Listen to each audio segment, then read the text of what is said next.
जय श्री कृष्ण। राधे राधे। आज सुनेंगे श्रीमद्भागवत महापुराण के प्रथम स्कंद के 7वें अध्याय की कथा को। इस अध्याय में जानेंगे अश्वत्थामा द्वारा द्रौपदी के पुत्रों का मारा जाना और अर्जुन के द्वारा अश्वत्थामा का मान मर्दन। श्री शौनक जी ने पूछा, सूत जी, सर्वशक्तिमान व्यास भगवान ने नारद जी का अभिप्राय सुन लिया, फिर उनके चले जाने पर उन्होंने क्या किया? श्री सूत जी ने कहा, ब्रह्मा नदी सरस्वती के पश्चिम तट पर शम्याप्रास नाम का एक आश्रम है। वहाँ ऋषियों के यज्ञ चलते ही रहते हैं। वहाँ व्यास जी का अपना आश्रम है। उनके चारों ओर बेर का सुंदर वन है। उन आश्रम में बैठकर उन्होंने आचमन किया और स्वयं अपने मन को समाहित किया। उन्होंने भक्ति योग के द्वारा अपने मन को पूर्णतया एकाग्र और निर्मल करके आदि पुरुष परमात्मा और उनके आश्रय से रहने वाली माया को देखा। इसी माया से मोहित होकर यह जीव तीनों गुणों से अतीत होने पर भी अपने को त्रिगुणात्मक मान लेता है और इस मान्यता के कारण होने वाले अनर्थों को भोगता है।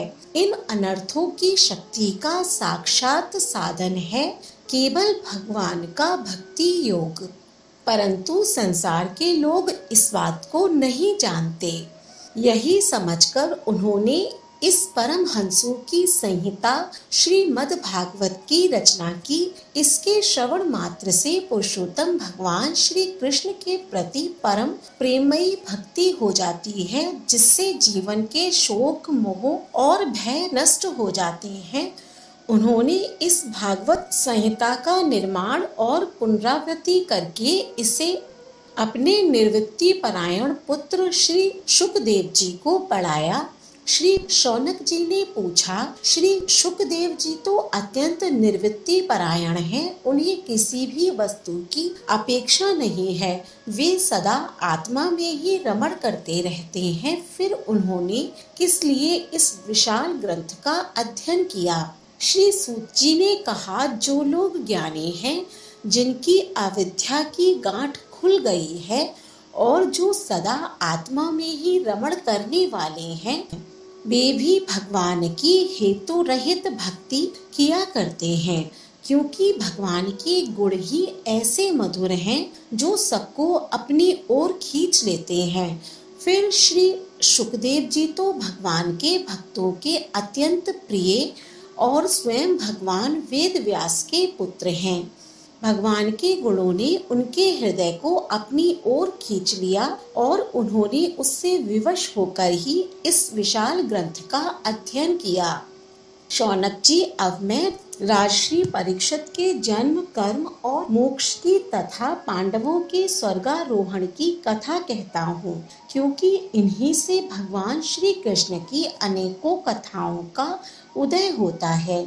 जिस समय महाभारत युद्ध में कौरव और पांडव दोनों पक्षों के बहुत से वीर गति को प्राप्त हो चुके थे और भीमसेन की गदा के प्रहार से दुर्योधन की जांघ टूट चुकी थी, तब अश्वत्थामा ने अपने स्वामी दुर्योधन का प्रिय कार्य समझकर द्रौपदी के सोते हुए पुत्रों के सिर काटकर उन्हें भेंट किए। यह घटना दुर्योधन को भी अप्रिय ही लगी, क्योंकि ऐसे नीच कर्म की सभी निंदा करते हैं। उन बालकों की माता द्रौपदी अपने पुत्रों का निधन सुनकर अत्यधिक दुखी हो गई। उसकी आंखों में आंसू छलछला आए, वह रोने लगी। अर्जुन ने उसे सांत्वना देते हुए कहा, कल्याणी, मैं तुम्हारे आंसू तब पूछूंगा जब उस आतताई ब्राह्मणाधम का सिर गांडीव धनुष के बाणों से काटकर तुम्हें भेंट करूंगा और पुत्रों की अंत्येष्टि क्रिया के बाद तुम उन पर पैर रखकर स्नान करोगी। अर्जुन ने इन मीठी और विचित्र बातों से द्रौपदी को सांत्वना दी और अपने मित्र भगवान श्री कृष्ण की सलाह से उन्हें सारथी बनाकर कवच धारण करके और अपने भयंकर गांडीव धनुष को लेकर वे रथ पर सवार हुए तथा गुरुपुत्र अश्वत्थामा के पीछे दौड़ पड़े। बच्चों की हत्या से अश्वत्थामा का भी मन उद्विग्न हो गया था। जब उसने दूर से ही देखा कि अर्जुन मेरी ओर झपटे हुए आ रहे हैं, तब वह अपने प्राणों की रक्षा के लिए पृथ्वी पर जहां तक भाग सकता था, रुद्र से भयभीत सूर्य की भांति भागता रहा। जब उसने देखा कि मेरे रथ के घोड़े थक गए हैं और मैं बिल्कुल अकेला हूँ, तब उसने अपने प्राणों को बचाने का एकमात्र साधन ब्रह्मास्त्र ही समझा। यद्यपि उसे ब्रह्मास्त्र को लौटाने की विधि मालूम न थी, फिर भी प्राण संकट को देखकर उसने आचमन किया और ध्यानस्थ होकर ब्रह्मास्त्र का संधान किया। उस अस्त्र से सब दिशाओं में एक बड़ा प्रचंड तेज फैल गया। अर्जुन ने देखा कि अब तो मेरे प्राणों पर ही आवनी है। तब उन्होंने श्री कृष्ण से प्रार्थना की। अर्जुन ने कहा, श्री कृष्ण, तुम सच्चिदानंद स्वरूप परमात्मा हो, तुम्हारी शक्ति अनंत है, तुम ही भक्तों को अभय देने वाले हो। जो संसार की धधकती हुई आग में जल रहे हैं, उन जीवों को उससे उबारने वाले एकमात्र तुम ही हो। तुम प्रकृति से परे रहने वाले आदि पुरुष साक्षात परमेश्वर हो। अपनी चित्त शक्ति यानी स्वरूप शक्ति से बहिरंग एवं त्रिगुणमयी माया को दूर भगाकर अपने अद्वितीय स्वरूप में स्थित हो। वहीं तुम अपने प्रभाव से माया मोहित जीवों के लिए धर्मादि रूप कल्याण का विधान करते हो। तुम्हारा यह अवतार पृथ्वी का भार हरण करने के लिए और तुम्हारे अनन्य प्रेमी भक्तजनों के निरंतर स्मरण ध्यान करने के लिए है। स्वयं प्रकाश स्वरूप श्री कृष्ण यह भयंकर तेज सब ओर से मेरी ओर आ रहा है। यह क्या है, कहां से क्यों आ रहा है, इसका मुझे बिल्कुल पता नहीं है। भगवान ने कहा, अर्जुन, यह अश्वत्थामा का चलाया हुआ ब्रह्मास्त्र है। यह बात समझ लो कि प्राण संकट उपस्थित होने से उसने इसका प्रयोग तो कर दिया, परंतु वह इस अस्त्र को लौटाना नहीं जानता। किसी भी दूसरे अस्त्र में इसको दबा देने की शक्ति नहीं है। तुम शस्त्रास्त्र विद्या को भली भांति जानते हो। ब्रह्मास्त्र के तीर से ही इस ब्रह्मास्त्र की प्रचंड आग को बुझा दो। सूची कहते हैं, अर्जुन विपक्षी वीरों को मारने में बड़े प्रवीण थे। भगवान की बात को सुनकर उन्होंने आचमन किया और भगवान की परिक्रमा करके ब्रह्मास्त्र के निवारण के लिए ब्रह्मास्त्र का ही संधान किया। बाणों से वैष्णित उन दोनों ब्रह्मास्त्रों के तेज प्रलयकालीन सूर्य एवं अग्नि के समान आपस में टकराकर सारे आकाश और दिशाओं में फैल गए और बढ़ने लगे।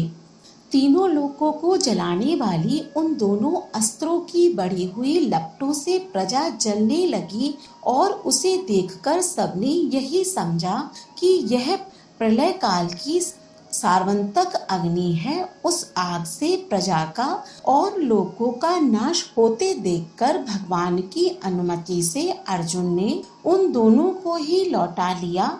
अर्जुन की आंखें क्रोध से लाल लाल हो रही थीं। उन्होंने झपटकर उस क्रूर अश्वत्थामा को पकड़ लिया और जैसे कोई रस्सी से पशु को बांध ले वैसे ही बांध लिया। अश्वत्थामा को बलपूर्वक बांधकर अर्जुन ने जब शिविर की ओर ले जाना चाहा, तब उसने कमल नयन भगवान श्री कृष्ण से कुपित होकर कहा, अर्जुन, इस ब्राह्मणाधम को छोड़ना ठीक नहीं है। इसको तो मार ही डालो। इसने रात में सोए हुए निरपराध बालकों की हत्या की है।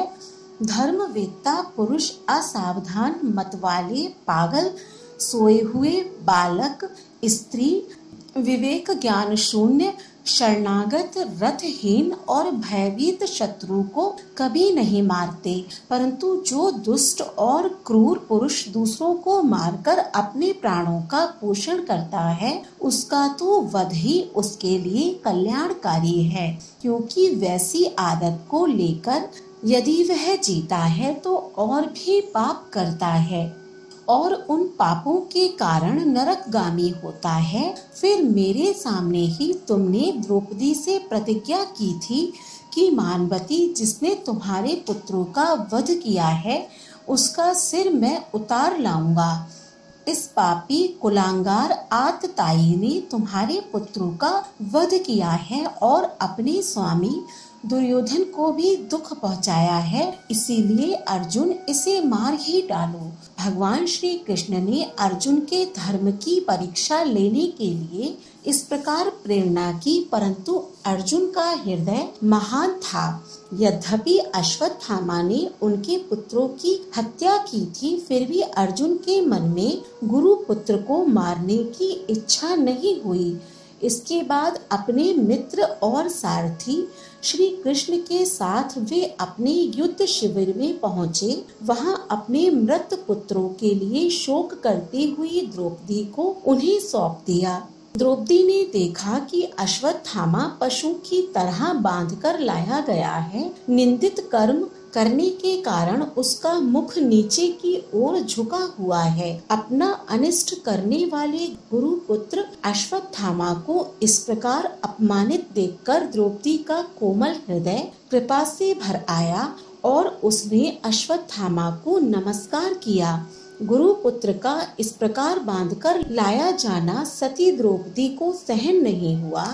उसने कहा, छोड़ दो, इन्हें छोड़ दो, यह ब्राह्मण हैं, हम लोगों के अत्यंत पूजनीय हैं, जिनकी कृपा से आपने रहस्य के साथ सारे धनुर्वेद और प्रयोग तथा उपसंहार के साथ संपूर्ण शास्त्रों का ज्ञान प्राप्त किया है।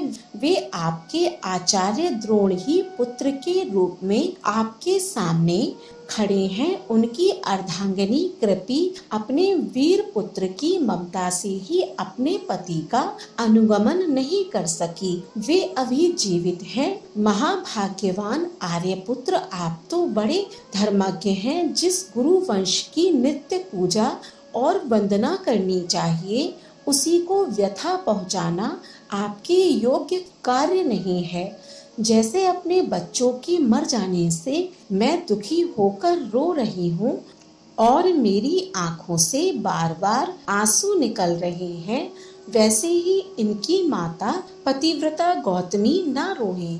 जो राजा अपने कुकृत्यों से ब्राह्मण कुल को कुपित कर देते हैं, वह कुपित ब्राह्मण कुल उन राजाओं को सपरिवार शोकाग्नि में डालकर शीघ्र ही भस्म कर देता है। सूत जी ने कहा, सौनकादि ऋषियों, द्रौपदी की बात धर्म और न्याय के अनुकूल थी, उसमें कपट नहीं था, करुणा और समता थी। अतएव राजा युधिष्ठिर ने रानी के इस हित भरे श्रेष्ठ वचनों का अभिनंदन किया। साथ ही नकुल, सहदेव, सात्यकी, अर्जुन, स्वयं भगवान श्री कृष्ण और वहां पर उपस्थित सभी नर नारियों ने द्रौपदी की बात का समर्थन किया। उस समय क्रोधित होकर भीमसेन ने कहा, जिसने सोते हुए बच्चों को न अपने लिए न अपने स्वामी के लिए बल्कि व्यर्थ ही मार डाला, उसका तो वध ही उत्तम है। भगवान श्री कृष्ण ने द्रौपदी और भीमसेन की बात को सुनकर और अर्जुन की ओर देखकर कुछ हंसते हुए कहा।